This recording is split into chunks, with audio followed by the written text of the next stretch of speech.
So the first card you have for your past is the Five of Wands. Yeah, I always see this as the mess card, the messy card. And yeah, not that you were a mess at this time, but you were very, very busy. You're busy trying to rush around. I'm seeing you trying to run around doing all sorts of different things, but maybe not wanting to ask for help or not letting anyone help you or something like that. It was like you felt that you wanted to do everything by yourself. And I think maybe you didn't trust some people around you to actually be able to do what you needed them to do, or what you had to do. It was like maybe you were worried that they would do something wrong, or they'd lose things, or not do what you wanted. And because nobody in this card looks as if they know what they're doing, obviously, they look like a great big mess. It could have been that, taking the time to show other people what to do and how to do things might have actually taken a lot longer than actually doing it yourself. That's the dilemma I have too, quite often, that they wouldn't do it in the way that you wanted, they wouldn't understand what you meant, and it would take a long time to show them, and then you'd have to check the result, and then you'd have to do it all again if it was wrong, and then you'd have to show them again, and they'd get it wrong again, all of that kind of stuff. And you kind of couldn't get your head around, you didn't have the time to kind of just even think about that. So I think you knew the concept of motorbikes going. I don't live near the Hells Angels. A lot of people asked me that because there's always motorbikes in my readings. I don't mean that to happen. I don't know why they come past here. Yes. So yeah, you didn't want to kind of waste your time telling people how to do things to get them to help you, but also I think you do also have a kind of a deep-seated thing where you don't like to ask for help. You kind of run around doing everything yourself. But training people or teaching them how to do things would have been better for you in the long run, and I think you know that, but I think you just had so many things to do in the short term that you just couldn't see past them. It's like there were 20 things in the path in front of you that had to be done before you could get to the next 20 things. And you just couldn't see past the 20 things in front of you. But if this resonates and you're still going through this, I hope you're not still going through this, but training people or teaching them how to do things might take up your time now, but it might eliminate the next 20 things altogether down your path. And I think you know this, of course. It just wasn't easy for you to do.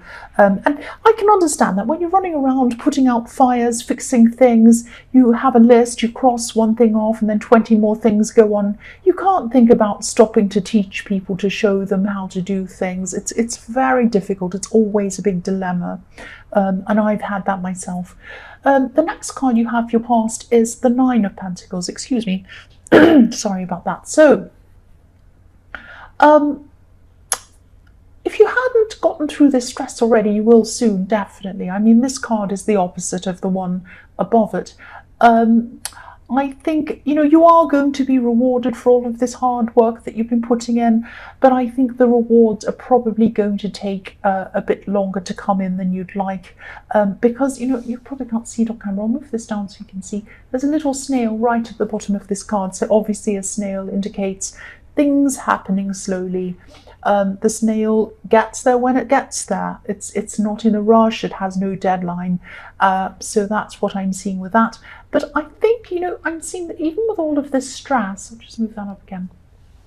Even with all of this stress, whatever, whether this was all over or not, I think, you came to a place where whatever you had around you was finally yours, and you were grateful for what you had. It could be that you were running around in the workplace like crazy, and then when you got home, you're in your home and you're thinking, what I have's mine, and I'm so content. I'm happy in my place. I finally have this, and this is mine, and I'm grateful for this. I think there might have been someone from your past who did try to take things from you. Maybe they tried to take what was yours or something like that. But at this time, nobody could take what you had. Nobody could take anything from you. What you had was yours. It was a really good feeling. It was like you'd built up this little safe haven around yourself. That's what I'm seeing. So the last card you have, your past, is the Seven of Pentacles. Yeah, more pentacles. You obviously had a lot of work, money, things like that going around in your head at this time, and a lot of thoughts around these things. And yes, again, I'm seeing someone took from you. Someone from a past relationship took from you, or they ended up with more than they should have. Yeah, again, I'm seeing this happened in the past. Someone was very unfair to you. But this is following on from the Nine of Pentacles, because you were kind of comparing how you are now, or how you were at this time, with the time that you were, the time you had when you were around this person, I'm trying to say. So you were looking back at what you'd built for yourself since that time. And it's actually a lot, whether it feels like it or not. It might be a small apartment you have, it might be a tiny room you have, but it's yours, and it's your safety net, it's your shelter. Everything that you have is yours, and that's beautiful. Nobody can ever take that away. And yeah, also, it might not even be about material things. I think it partly is. But I know these are coins, but abundance isn't only about money. It's your peace of mind and your confidence that really, really grew and multiplied on itself, like these coins on this tree. After you left this person, or after you got away from this person, that's when things started to happen for you, and you felt a lot better in yourself. So you could cope with all of this stress that was going on in the Five of Wands, because when you got home, you knew that whatever you had was yours, and you were content, and you could just relax. You didn't have the stress of having this person around you. That's what I'm seeing.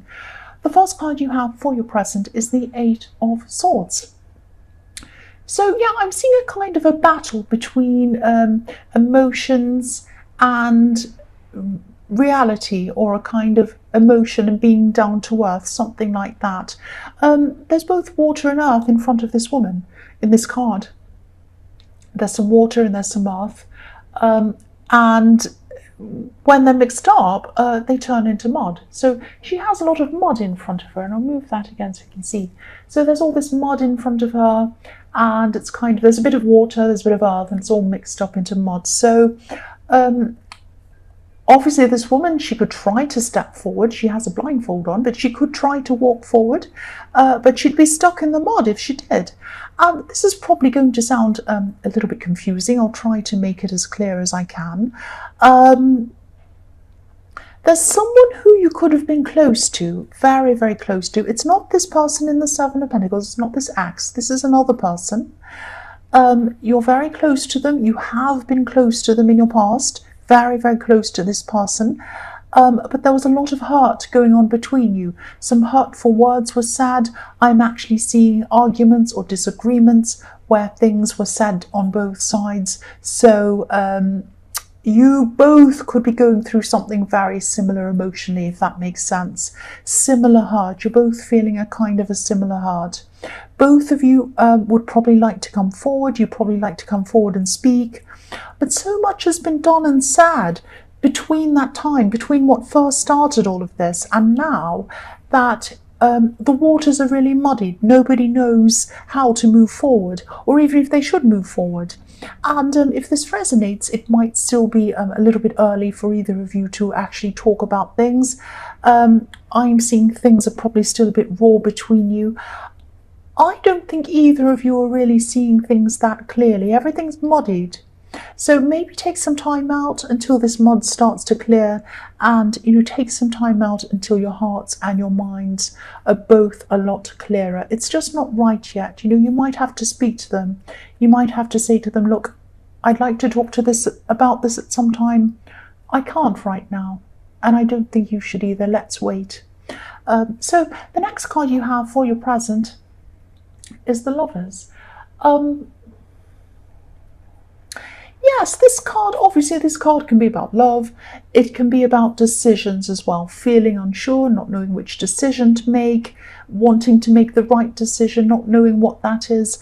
So obviously this is the Garden of Eden in this card, where Eve was supposed to have made a difficult decision. She had a hard decision to make, whether to eat the apple, and supposedly she made the wrong decision, which is what happened in the story. So You could be worried that if you talk to this person, it might be the wrong decision. I think part of you is thinking, I want to talk to them, I want to open up to them, I want to start this again, I want to get some kind of closure, for want of a better word, so that we both feel better. But should I do this or should I not do this? And you might be kind of thinking, if I do start opening up, if I do start talking to them again, there's going to be a whole lot of hurt and blame and anger, and everything's going to start all over again. I think what you're thinking at this time is a kind of a now or never thing. I need to talk to them now. I need to get this resolved. If I don't now, I'll never speak to them again. It'll be a disaster, terrible. Try not to think in that kind of extreme thinking, right, wrong thinking. You don't have to think in that way. It's not now or never. I can see that neither of you truly want to let go of this, so you are probably going to come back together anyway. I think it's probably inevitable. And yeah, even though there's a lot of hurt, I think neither of you really want to totally let go of this. But regardless of who's right or wrong, I think you both still feel that, and that's probably why you're so hurt. I think, if you were kind of just mad at each other and didn't care about what each other thought and care about each other's feelings and care about all of this hurt, you would just walk off and not worry about it. But obviously you both still really care about this. So again, if this resonates, you might just want to tell them that, you just want to cool off for a while, you just want to calm down for a while until everyone feels more balanced. Because it doesn't mean that you have to never see them ever again, and you need to kind of stress that to them as well, because they might be worrying about the same thing. You might have to just say to them, look, I want to come and talk to you at some time. I think it would be good for us to talk at some time, but at this time, everything's still raw, we're both still upset, we both have a lot on our minds, and I really think we both need just some time to ourselves, just to clear our minds until we're both ready to come back together again and we both have a clear head. Something, you might want to say something like that to them. That's just an idea. I don't know, you probably don't want to say what I tell you.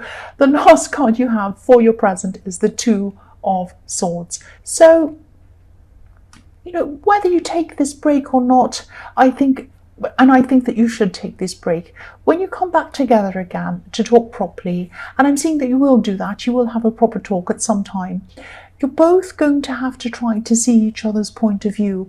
Try and get back to the core of what first started all of this argument.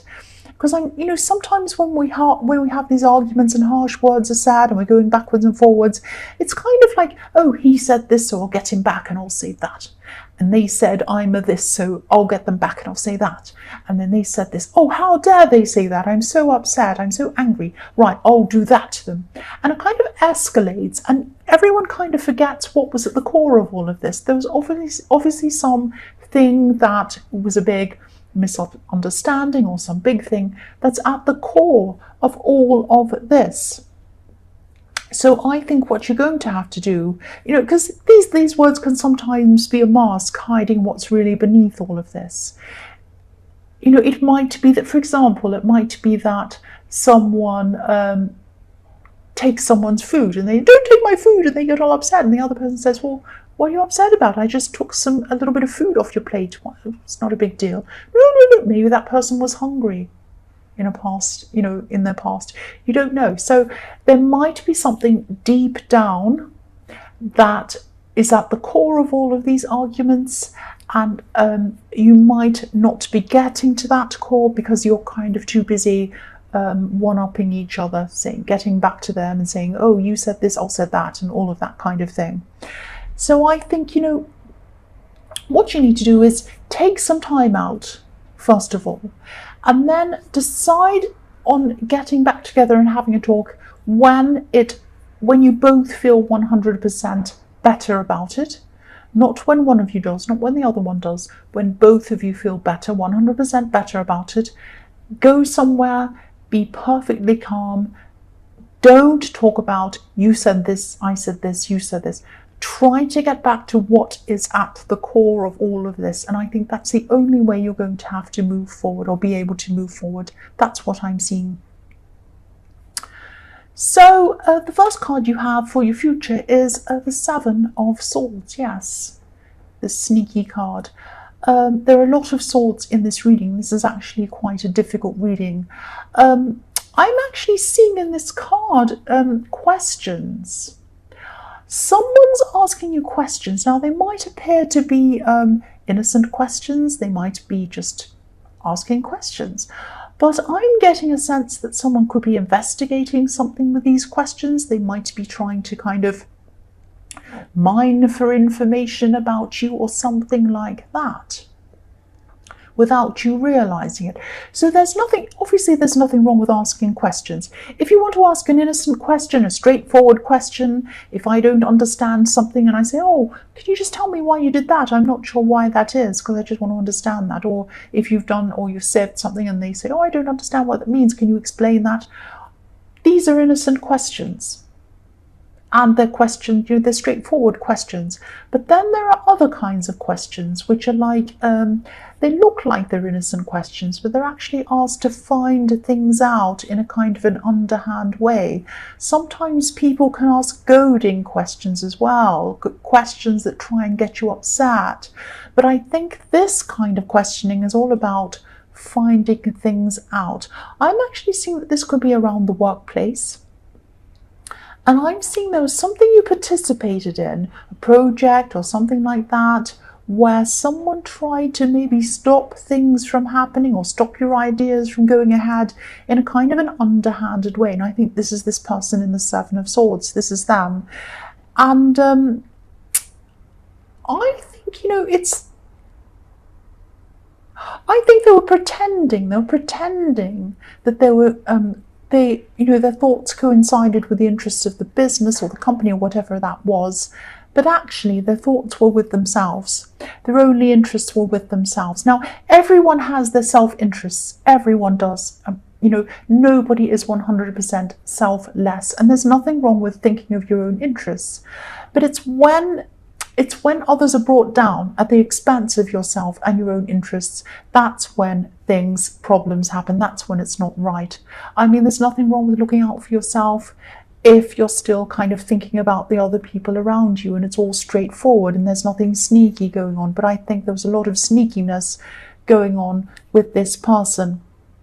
Now, if this resonates, and you're getting these kinds of questions, if someone's asking you questions and you have a kind of a bad feeling about it, and you can't work out why, but you feel kind of bad about it, or you have a funny feeling, or you go away from the conversation feeling bad about yourself or bad about something, that's why. There's something underhand going on. So yes, follow your instincts. Don't answer this person's questions. If they kind of want to ask you lots of questions, you might want to be vague to them. They might say, oh, so on that day when you did that project, did you do that? Or did you do this? And why? Why did you do that? Was that because you wanted to do this instead? Or something, whatever. I'm just making something up. You might just say something like, I can't quite remember. I don't know what happened. Don't answer them. You don't have to be rude and say, I'm not telling you. But, just because this is in the workplace, so you might have to just be careful and say, oh, I can't remember what happened then. I don't know. I'll have to go and look it up, but I don't know. I don't have time really. I'm quite busy, but I don't know. Or they might ask you something else and you might just say, well, I'm not sure right now. Just give them a vague answer.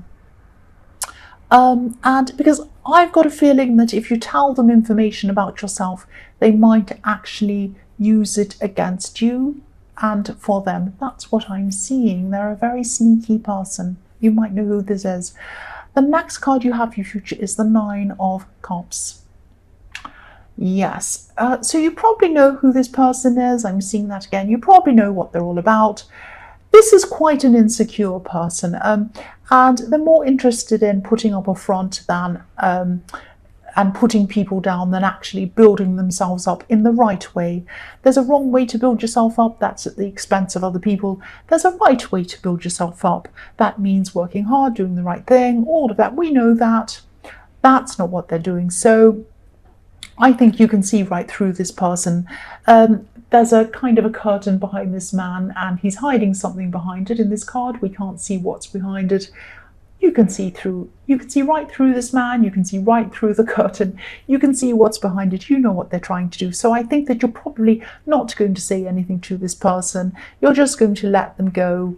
And the other thing I'm seeing in this card is that you're not the only one that this person has acted this way toward. I think you know that. So it's not you, you're not alone. Just remember that. The last card you have for your future is the Queen of Cups. So I think this whole argument, this falling out or whatever this was, I think this is really hurting this person in the Eight of Swords a lot more than you know. I think they still want to come and talk to you. They want to clear the air. They want to fix things up. They want to put things right. And I think they might actually come back to you at this time to talk to you. Only talk to them if you're 100% comfortable and ready with it. And I don't think you will be by this time. And I also don't think they are. If they're coming to you to put things right and to clear the air and to make things, they're not ready to talk to you. They have to have a peaceful mind and a peaceful heart, an understanding one. So do you, before you come together and actually have this talk. Otherwise, it will go back into this argument and you'll be back where you started with you said this, he said that, she said that. It's just going to go nowhere. So I think I'm seeing they might come forward to you and they might say, please talk about this. I want to put it right. And you might have to say to them, look, I understand how you feel. I really do. I'd like to have a talk too. I really think we should do that. I still think this is too early for us to do that. I want to wait until we're both 100% ready and comfortable and peaceful before we do that. I'm not saying it to put you off. I'm not saying I don't want to have a talk. I do want to have a talk with you. But we can only do that when we're both really ready to do that. That's the best way. And that might be what you have to say to them.